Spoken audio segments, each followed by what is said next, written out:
भारतीय क्रिकेटर अन्यतम सफल opening batter Shikhar Dhawan सबु फॉर्मेट क्रिकेट रु अवसर घोषणा करिसेंती। तांको निष्पत्ति को क्रिकेट प्रेमी सहजरे ग्रहण करने मुस्किल हो जाइछि। से एक संगे अंतर्जातीय और घरोई क्रिकेट रु अवसर घोषणा करिसेंती। 269 अंतर्जातीय मैच खेली 24 शतक अर्जन करिथिबा धवन को एणिके आईपीएल ने मध्य देखिबाकू मिलिबो नाही। आज सकाळु सकाळु धवनकर सोशल मीडिया पोस्ट समग्र क्रिकेट प्रेमी को चकित कर देइथिला। धवनकर समसामयिक और किछि सीनियर एबे मध्य आईपीएल खेलुछंती।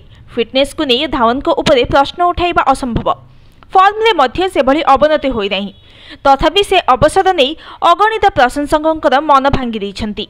धवन सोशल मीडिया रे एक वीडियो अपलोड करी अवसर निष्पत्ति जणाइथिले। से कहिथिले अवसर नेबार सठिक समय उपनीत होईछि। मु एही निष्पत्ति को नहीं संतुष्ट अछि। मन रे अफसोस नाही। दीर्घ दिन धरी देश पई खेलिथिबारु गर्व अनुभव करुछि। तेणु आगको आउ खेली पारिबे नाही बोली भाबी निजको कष्ट देबे नाही। भारतीय क्रिकेटर गब्बर नाम रे परिचित धवन 2010 रे अंतर्जातीय क्रिकेट रे पदार्पण करिथिले। 14 वर्ष मध्य से 167 दिनिकिया खेली 44.11 हार दे 6793 रन संग्रह करिसेंती। एथिरे 17टी शतक और 39टी अर्धशतक रही। सेहीपरि 34टी टेस्ट खेली 41.61 हार दे 2315 रन और 68टी टी20 खेली 126.36 स्ट्राइक रेट रे 759 रन संग्रह करिसेंती। टेस्ट क्रिकेट रे तांको नाम रे 7टी शतक रही। से टेस्ट पदार्पण रे शतक अर्जन करथिले। 2013 रे से ऑस्ट्रेलिया विपक्ष बॉर्डर गावस्कर ट्रॉफी जरिया रे टेस्ट पदार्पण करथिले। मात्र 85टी बॉल रे शतक अर्जन करी से पदार्पण भाव रे द्रुततम शतक अर्जन करिवार रेकर्ड स्थापन करथिले। उक्त मैच रे से 187 रन मैच विजयी इनिंग्स खेलिथिले। सेही वर्ष अनुष्ठित चैंपियंस ट्रॉफी रे धवनकर प्रदर्शन बल रे भारत चैंपियन होइथिला। से उक्त टूर्नामेंट रे 5टी मैच रो 2टी शतक बल रे मोट 363 रन संग्रह करथिले। 2013 रे धवन मोट 26टी दिनिकिया खेली 50.52 हार दे मोट 1162 रन संग्रह करथिले। ओपनर भाव रे धवनकर रेकर्ड अतुलनीय।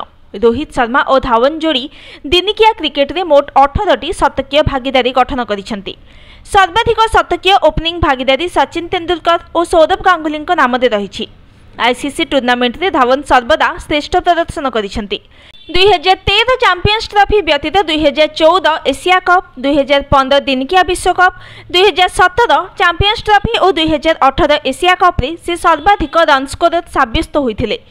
2019 दिनिकिया विश्वकप रे मध्य उन्नत प्रदर्शन करिथिले धवन। ऑस्ट्रेलिया विपक्ष से आहत हेबा सत्वे बैटिंग करी शतक अर्जन करिथिले। मात्र 17 रन रे बैटिंग करुथुबा बेली एक बॉल तांको बाम हाथ बुढ़ा आंगुली रे बाजिथिले।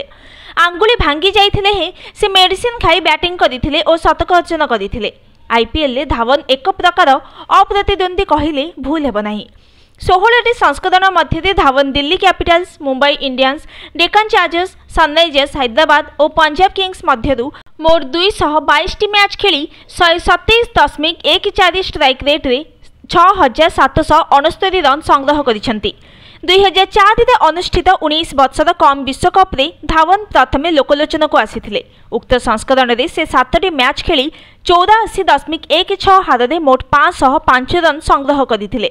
एथिरे 3टी शतक और गोटिए अर्धशतक रहिथिला। Bureau report news today.